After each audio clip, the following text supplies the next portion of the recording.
Hello, everyone. This is Frank Deming, the local business guy, and this is a special episode of Marketing Solutions for local businesses. And that's because this is an episode of firsts.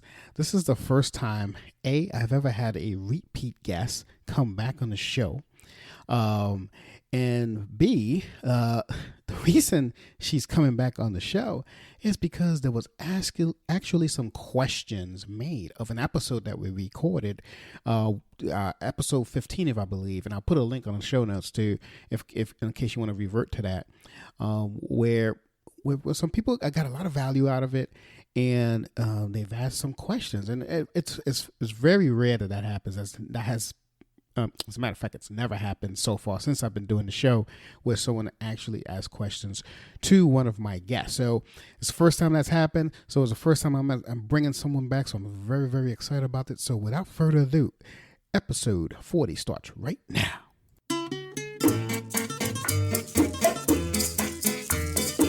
Hello, and welcome to Marketing Solutions for Local Businesses, the podcast where you will discover all the latest and greatest digital marketing tools, tips, and strategies you will need to implement in order to stay ahead of your competition. If you are not getting the results you are looking for from your digital marketing efforts, this is the podcast for you. And now, here's the host of our show, the local business guy himself, Frank Deming. Okay, my fellow podcast lovers, welcome back. This is Frank Deming again, the local business guy. And like I said, we have some new content for you that's coming up because of some questions asked of one of my guests. And my special guest is Jennifer Flynn. I'll reintroduce you to her in a few minutes. But before I do that, I just wanted to remind you that if you want to be a guest on our show, simply give us a call at 888-416-7752 or send us an email at info@lbmsllc.com, and somebody is going to reply to you, and we'll schedule something.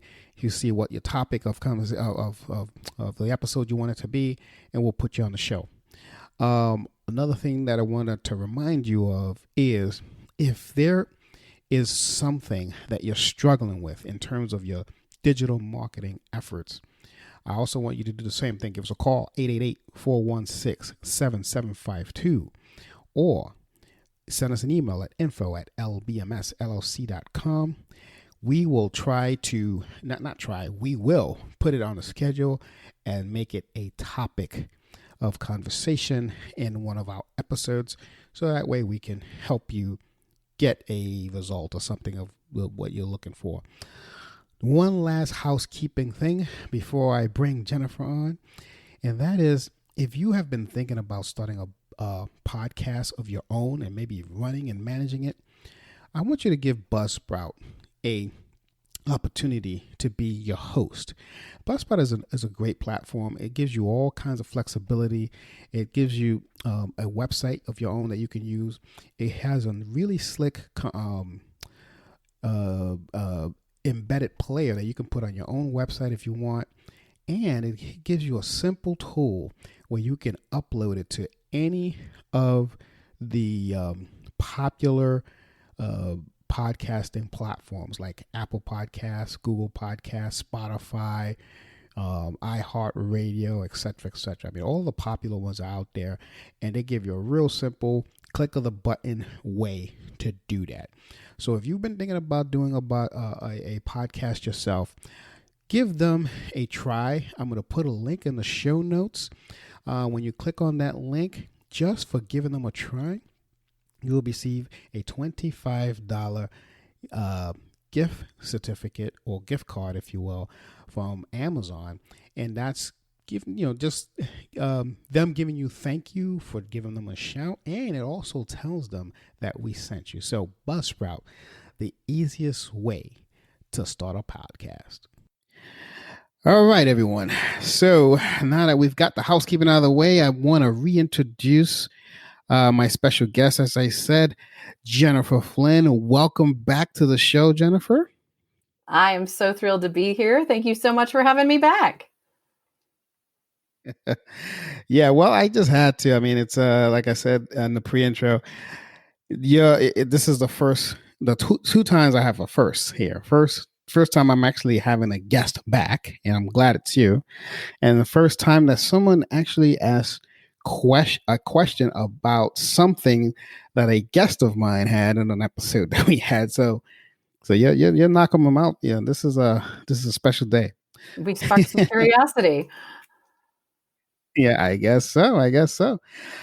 So you know, some of these questions again, if there's anything that you do not know or you rather not answer, I'm okay with that. But I did want to at least give it a shot. But before we even go there, catch us up with what's going on in Jennifer Flynn's life. Well, I think the recent, I guess, social unrest and COVID events, certainly I think everybody's business experiences that in different ways. Mine's no different. I will say, I feel like for me, it's had maybe a little more of a positive impact on the backside in terms of just getting really clear on who I serve, how they need to be served, what ways they're experiencing their problems as the world shifts. So I've been going through a little bit of rebranding and kind of honing my message in for those people in a way that lets them feel like they can kind of put their hand up and say, wow, yeah, that's me. And I think current events really helped me do that because I listened even more closely. And as people started to experience their problems a little bit different, same problem, but the symptoms changed with the world and how it's been in the most recent months. And I think that, ultimately led to some good stuff and people getting bigger and better transformation. Awesome. Awesome. Yeah, the rebranding stuff, I'm excited about that. I can't wait for that to happen. Well, it's rolling out soon. I think we'll have a temporary place on the website that'll kind of let people know what we've got going on and to stay tuned. As we say, the Balance Maven is recalibrating her scales. And so people can stay tuned to what's coming next and get on the list. But we're hoping here in the next couple of months to have a full website rollout with our new tighter messaging so that the people who are looking for us can find us and know that we're the ones for them. Yeah, that's awesome. Now, you're not changing who you serve, correct? Correct. I mean, I still serve service-based entrepreneurs. We're tightening that up a little bit in terms of my particular gifts are both in the intuitive arena and the strategy arena. A lot of people have one or the other of those, or they look for people to have one or the other. My unique gift is being able to blend those two. So if we were to get a little more specific about it, it's those people that, maybe have desire to have more of a soulful connection with their business or have their business be a more authentic representation of who they are and who they aspire to be. And, alongside that gives them a vehicle for the life they love to live.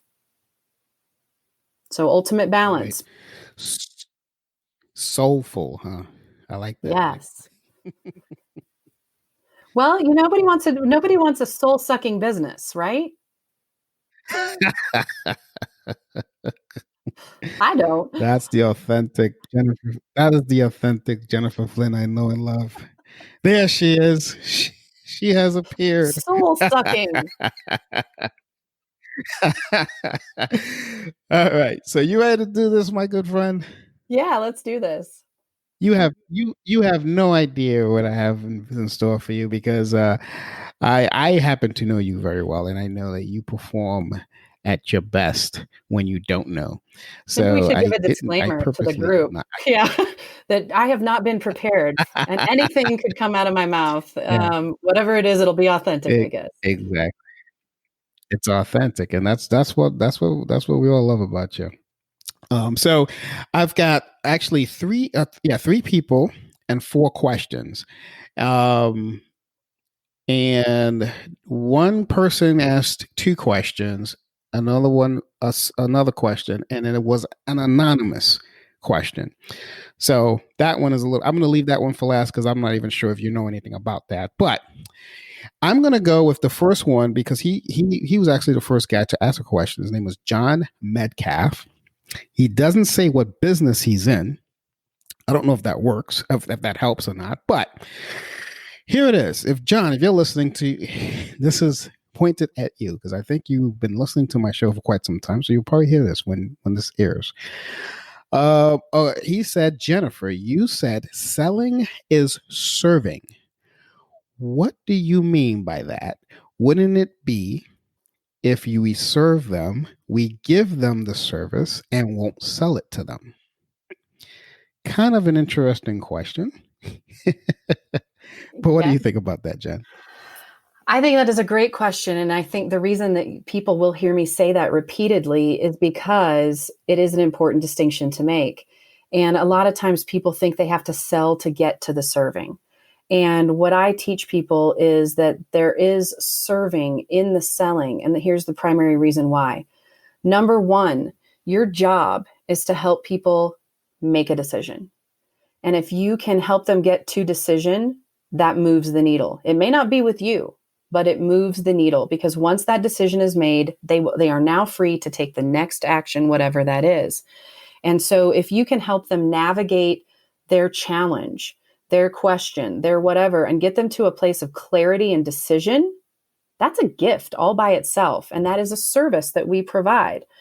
In part of the process of getting people to a decision, in the process that I teach, we create clarity. Clarity is also a gift because so many people do not understand what is inhibiting their progress. They don't know what's preventing them from getting from point A to point B. They feel confused. They feel in chaos. They feel stuck. They feel stalled out. And when you have a meaningful, heart-centered, authentic conversation with somebody where your only goal is to help them get to decision and you let go of it being about you making a sale and you allow them to feel heard and understood and get clarity around their problem and to see where they are now and where they want to be, what's in the gap, and you show them what they need to do to close that gap, that clarity, that direction is serving. Then when you get them to decision, whether it's yes or no, they now know what's next.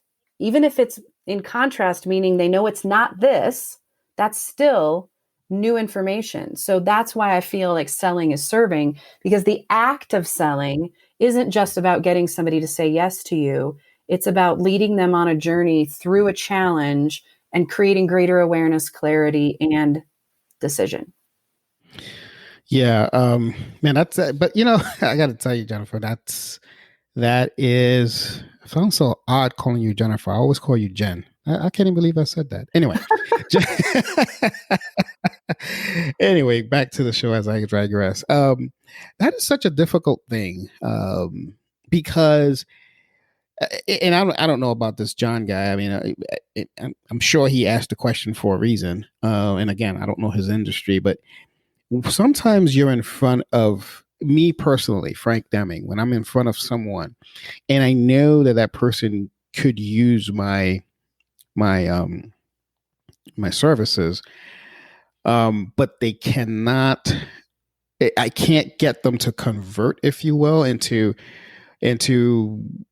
really needing it as opposed to kind of needing it. Then it turns like if I'm selling and I'm not serving. And again, this is me. I don't know if this is John's problem, but this is me. Mm-hmm. So a couple of things, and I'm parking like 3 words here that I'm going to touch on: value, urgency, and objection.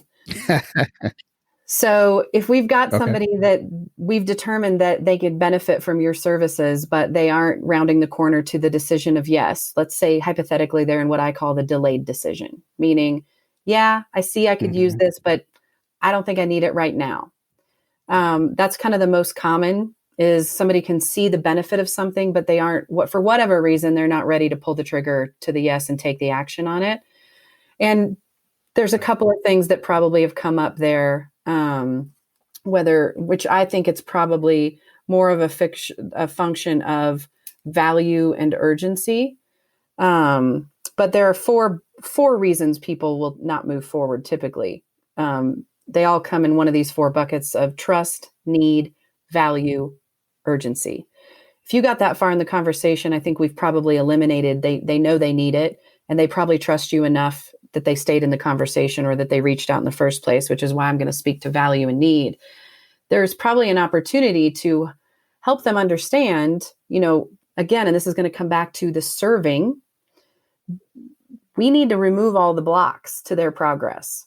And it's not about you trying to be pushy and getting them to work with you, but if you really want to serve them, we need to remove blocks to their progress. And they've got a block to their progress if they're not saying yes. So I think exploring that with people is of tremendous benefit to them. And so we look at, in that case, value and urgency. So do they understand the value of what you're offering, and can they see how it applies to them and how much it costs them not to take this action? Have we illustrated that? Have we served them by illustrating for them what it costs them if they don't do anything, or what it might already be costing them to stay in this problem or have had this problem for whatever period of time, which then can translate to urgency. Like, why now? Right. And the objection part of that is, again, serving, removing the roadblocks. They might be standing in their own way. Maybe they had a bad experience before. Maybe they've done this and there's something they don't understand. But if you fail to explore that, you fail to serve them and you leave them stuck. That's another reason sales is serving.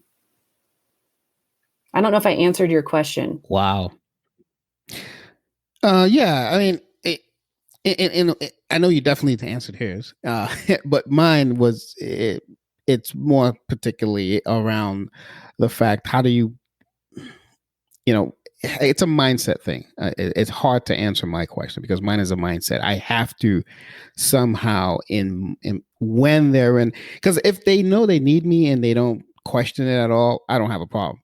It's when they know they need me and they question it. And because they're questioning it to themselves, it's a trust. So that might be a therapy trust session issue. with Jennifer Flynn. Let's unpack that for a minute. Should I get should I pull out the couch and just lay down? Yeah. Make yourself comfortable. That might be, we might need to have a little deeper conversation around, are you letting them off the hook with their story? And is that serving? And so if they need you, but they're not moving to action, you have work to do. You still have conversation to be had to help find out why they're not moving to action. Give me some examples of why they're delaying or they're stalling. It's they have to. And these can all be excuses, by the way. But it could be. I've heard stuff like, "Oh, well, I've got to check out my finances. Make sure that it makes sense to do this now versus later." Or they say something like, "Let me ask my son or my cousin who knows a little bit about this to see what they think." Things like that happen a lot. But here's the good news, though. When they know they need me, it's never, ever an issue. They hop on it almost like right away, or at least within the next week. So your alternative that you suggested there is a symptom of you having greater opportunity to establish both trust and need. And it isn't just about trust in you. You might be failing to realize that they are not trusting themselves to make the right decision. Hence your example of, I need to check with my so-and-so, or maybe they've had an example where they've invested in a similar type service and it didn't return the way they thought it should. So, I'll go back and retract my previous statement of saying maybe we don't need to talk about trust and need as one of the 4 buckets, but maybe in those cases, you taking a look at, have I established not only trust in me, but trust in their ability to make a decision for themselves, or invited other people to the conversation, and then need, illustrating why this isn't a frivolous, want, but it's something that actually impacts their bottom line and that they can't afford not to. Yeah. No, it's definitely a tough thing, especially in an industry like mine where there's so many noise. There's a lot of noise, unfortunately. And there's a lot of people claiming to be good at things. Exactly. I kind of wish I knew John's. I mean, he didn't put it down. His industry. But he did have one more question before I move on to another question, unless there's something else that you want to coach me on that I may be missing on what I had. No, I think we're good. I could coach all All day. right, cool. Uh, I know you love it. I mean, you are the balance maven. You are the queen of these type of things. No one knows sales and business mastery like you. I can tell you that. You're America's best kept secret. I've said that for years. And all right, so John Metcalf, back to him. He says, you mentioned getting good at the yes means getting good at the no. How do you get good at the no without losing faith? Now, do you That's remember fabulous. saying that? I kind of remember you saying that. I I kind do. of remember saying that, but I say okay. it a lot, actually, because I teach people so often. We always want to get to the yes, right? We're so yes focused. And nobody wants to deal with when people say no. In fact, when people say no, the tendency is to lean out because we don't want to be pushy. And the reality is, when people say no, you have to get so comfortable with people saying no and helping them navigate that if you want to get to the yes. So, to me, what that really means, and I don't ever use this word when I'm having conversations with people, we don't talk about objections with the people we're having a conversation with, but in practical terms, when somebody says no to something, they object. They have an objection. And so you have to get really good at overcoming objections if you want to get to the yes. So that's what I mean when I say you've got to get good at to get good at the yes, you've got to get good at the no. And So so when how you're do we do saying that? get good at the no, when you say get good at the no, you're talking about getting good at handling objections, is what you're saying. Exactly. Yeah, I'm talking about helping people Gotcha. navigate what's standing in. Now, keep in mind, we're assuming at this point that we've established that the person is a right fit for us, we're a right fit for them, that we solve the problem that they have, and that everything else is a match, that there's just a reason, potentially solvable reason why they're not choosing to engage. And we have to be good at we have to get comfortable with the uncomfortable part of the conversation. You got to not let go of their hand at this part. So how do you do it without losing faith? Like, how do you get said, what I'm hearing in the undertow of this question, and I could be wrong, is how do you get comfortable with rejection? How do you handle being rejected? And when I said that statement, I wasn't talking about getting comfortable with rejection and leaving it there. What I was alluding to is you have to help navigate the no. It doesn't mean you stop there and you handle the objection. You handle somebody telling you no repeatedly and you get comfortable with that in order to get to the yes. I'm talking about an action of when someone says no, is it no never or is it no not right now? Most often it's no not right now because insert whatever reason here. Now, to your point a little bit ago, they might be excuses. Many of them are, but to the people you're talking to, they're reasons, and we have to honor them as such. We can't treat them as excuses, even if you think they are. Your job is to help them navigate it. That's where you serve, is when you help them navigate their no, you help them navigate their reasons, and you get them to solutions. But I think John's bigger question is about how do you do it without losing faith? To me, that says it's more about Losing faith. Yeah. the rejection of constantly hearing no. And I'm going to say that comes down to a very solvable problem, which is advancing your skill set. There are ways that you can very intuitively, with your own words and language, learn how to help somebody navigate that and serve them by doing so. I think it's probably not something I can cover in something as short as a podcast, but I do teach. I teach an entire class around objections. I mean, Frank, you and I have had many classes on objections, and you've heard me speak elsewhere about it. Yeah. And you've taken my class. So there's a skill set. There's some secret words that you can use so that you don't feel like a sleazeball. You don't feel like you're pushing, but that you can help somebody work through it. And when you have that skill, you feel better about it, and no doesn't sound so terrible and feel awful. So the short answer is you increase your skill set in an authentic way. I mean, I can easily tell you, John, right now, thebalancemaven.com. Just go to that site and, just connect with Jennifer. Connect with her. She'll help if you're having problems with this, because that's a deep question. Come to the next Intuitive Just Sales Mastery. thebalancemaven.com. Yeah, the next Intuitive Sales Mastery Yeah. class is really the best way to get a lot of that stuff answered specifically. I'm going to have links to all her social media stuff too, so you guys can connect with her directly. But yeah, I think that's it's a like you said, Jennifer. I took your class and it's helped me tremendously. Am I a master at it? No, but I'm a lot better now than when I first started. But my issue was a little different. I never used to lose faith, so that's why I'm suggesting, John, go to thebalancemaven.com, follow Jennifer, and get the best advice clearly from her.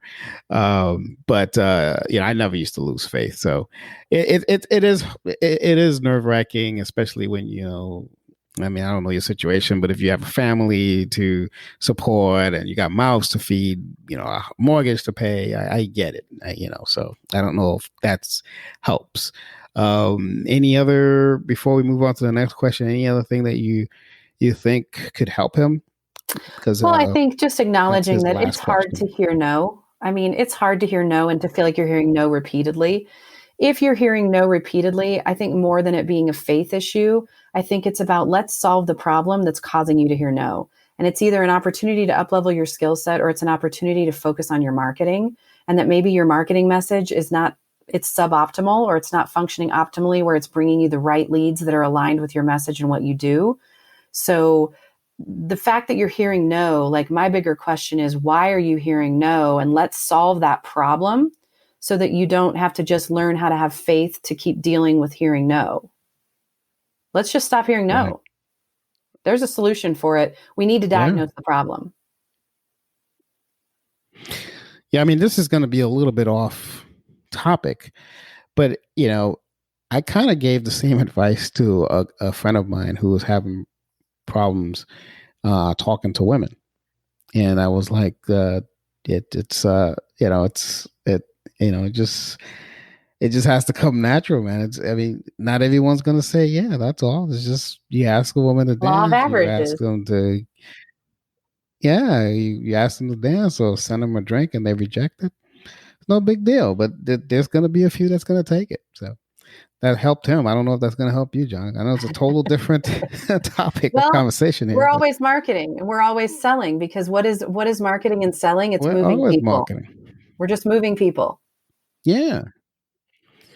Even when you were interviewing, for several colleges, you were marketing yourself. When you were trying to get your first job, you were marketing yourself. Second job, whatever, you're always marketing yourself. It's just the way it is. So anyway, balancemaven.com, John, and then you'll be good to go. Trust me. And all social links.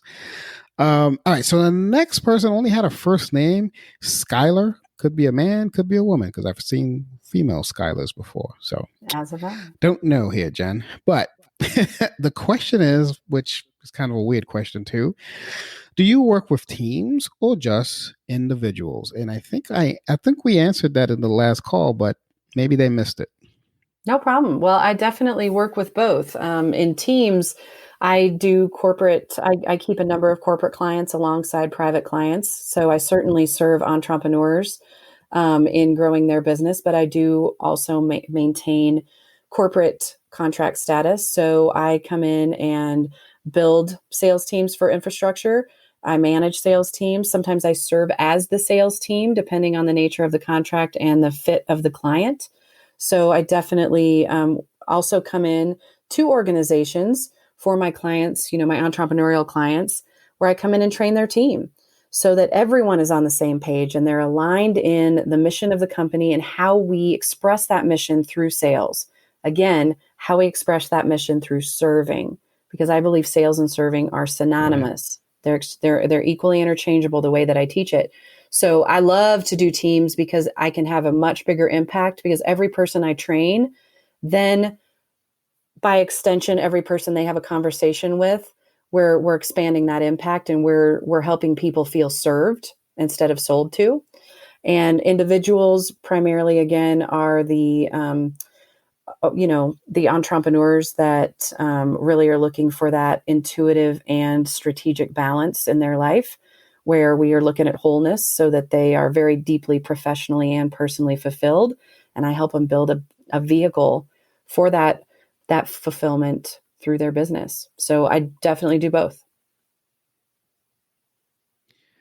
Out of curiosity, this is just me asking: is your method different from between teams and individuals? You have like same program, or is it a separate program? Well, my method is the same. I still use the Balance Maven sales method in either. I teach that to the teams. I use it when I build a team. We use that same methodology. What I teach to entrepreneurs, the parties of one, if they're the one hosting their sales calls, the method is the same. But maybe I'm not getting to the heart of your question. Let me pause on that for a second.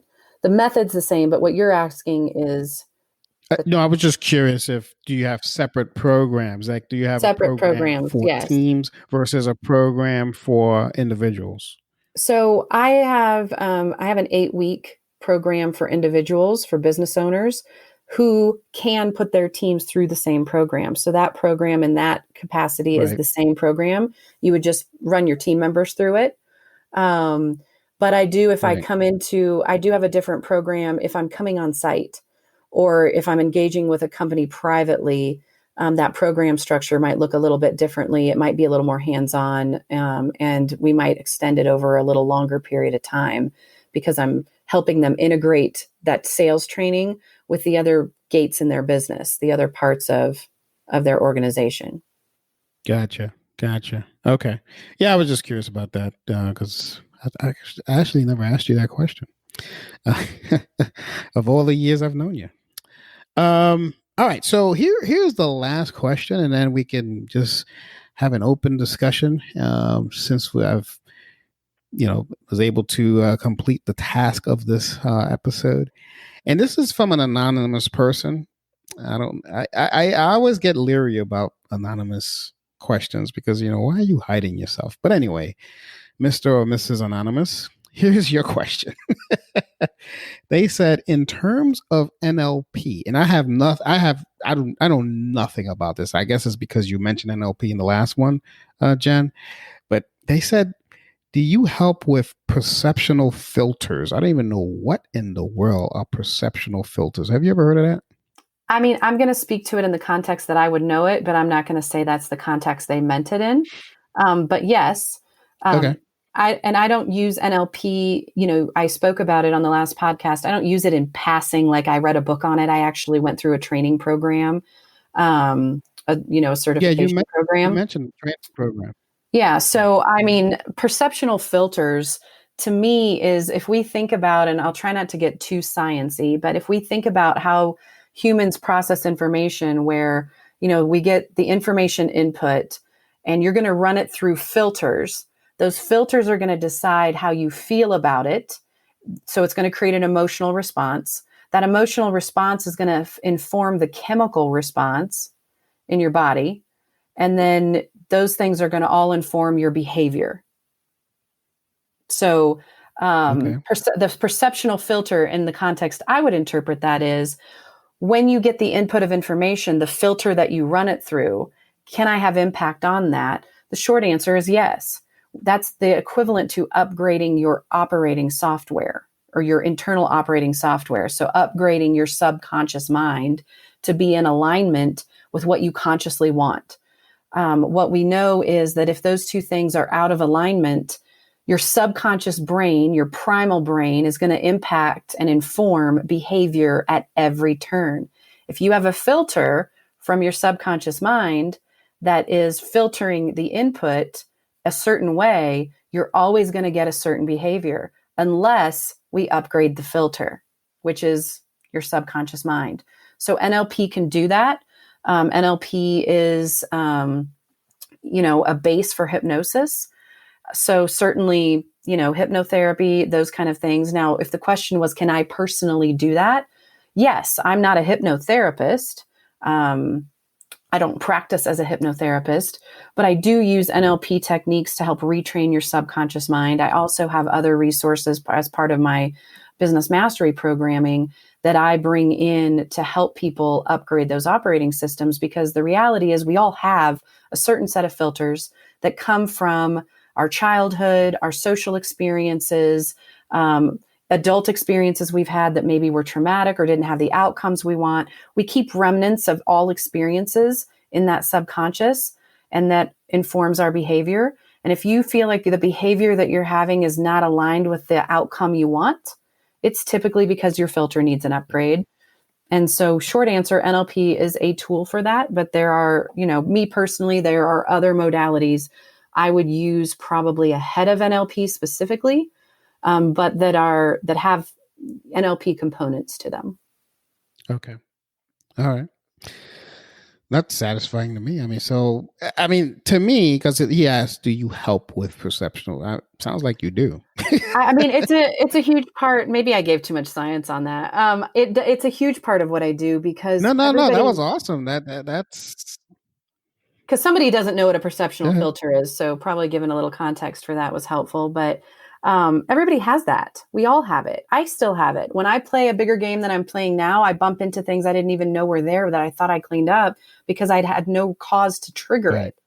And so as we play bigger and bigger games, as we emerge into more and more, or bigger and bigger versions of ourselves and our expression and what we do on the planet, and we serve bigger, we're going to bump into those. And I think it's a constant effort that we always are doing. So I absolutely do that with my clients. It's kind of a intuitive part of what we do because we all have it. So I'm always looking for that. And we're always upgrading those filters in everything we do. In fact, sales specifically, which I know is kind of the initial part of how your community was introduced to me, as you'd also alluded to on the last podcast, I have a whole business mastery program. Sales, the buyer's gate is one of 9 gates.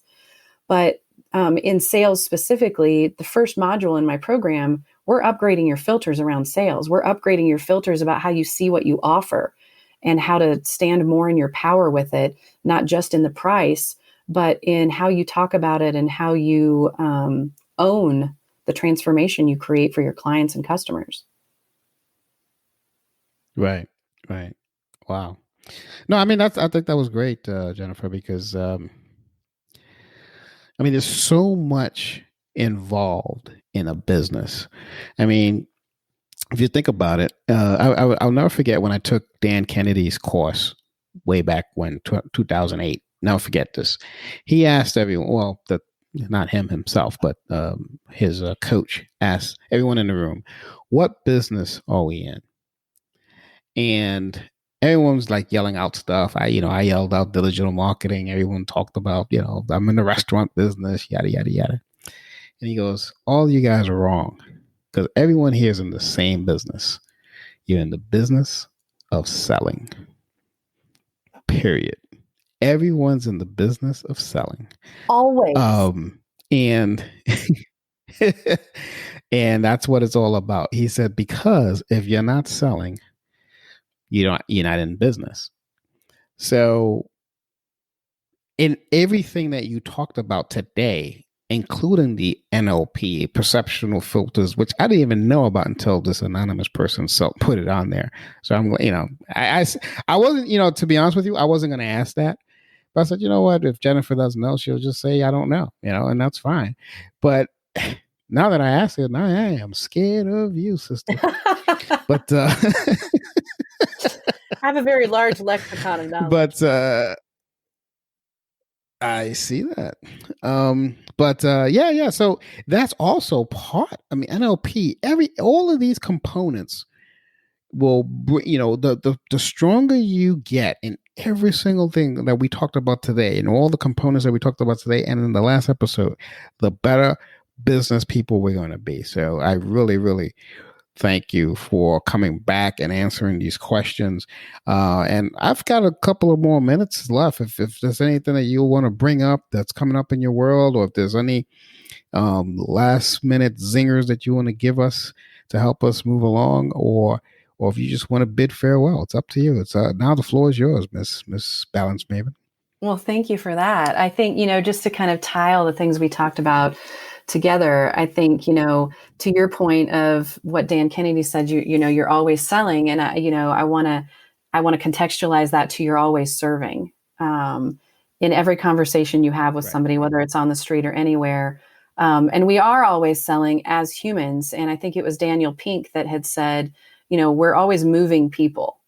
And you're selling to your children, you're selling to your spouse, you're selling to every person you meet every single day. It's just in different contexts.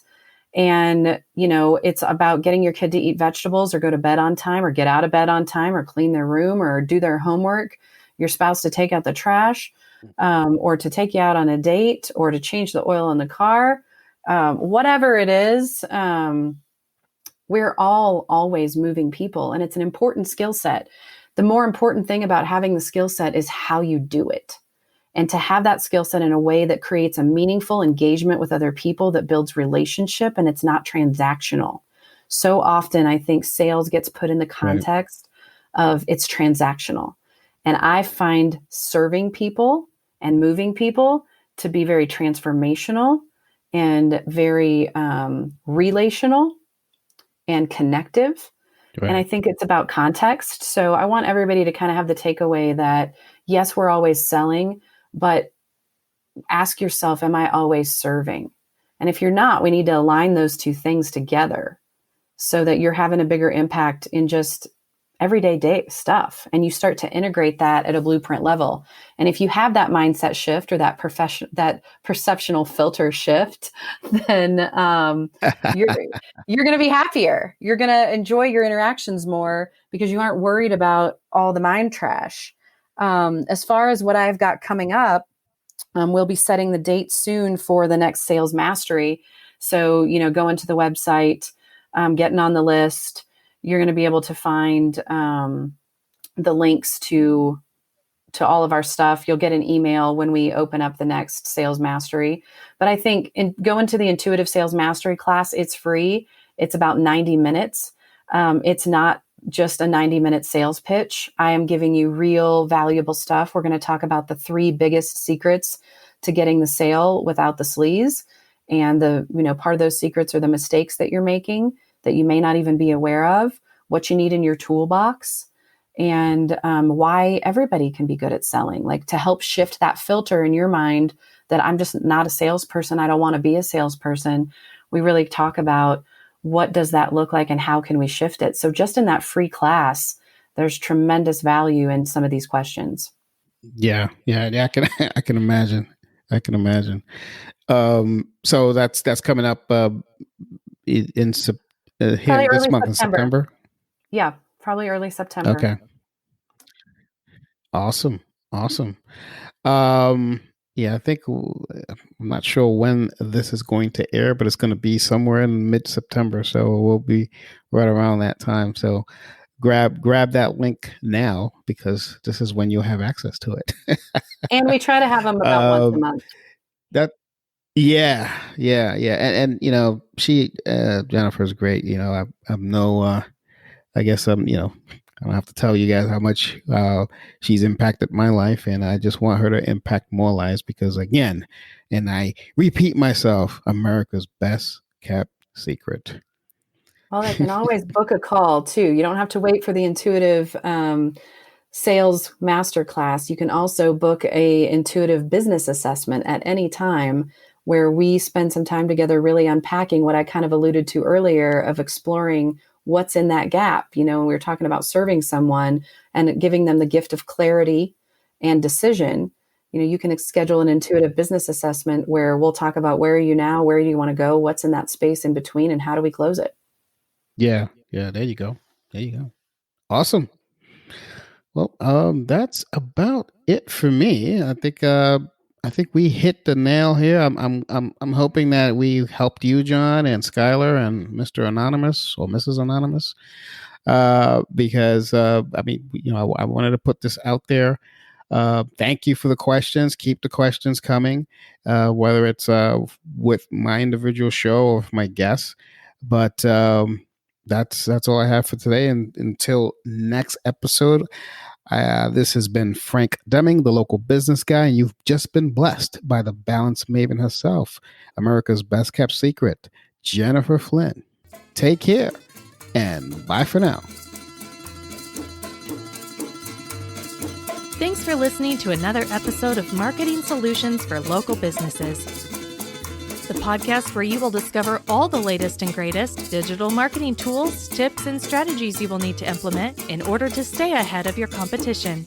Don't forget, any links that were mentioned during the broadcast will be available to you in the show notes, so be sure to grab them while you have the chance.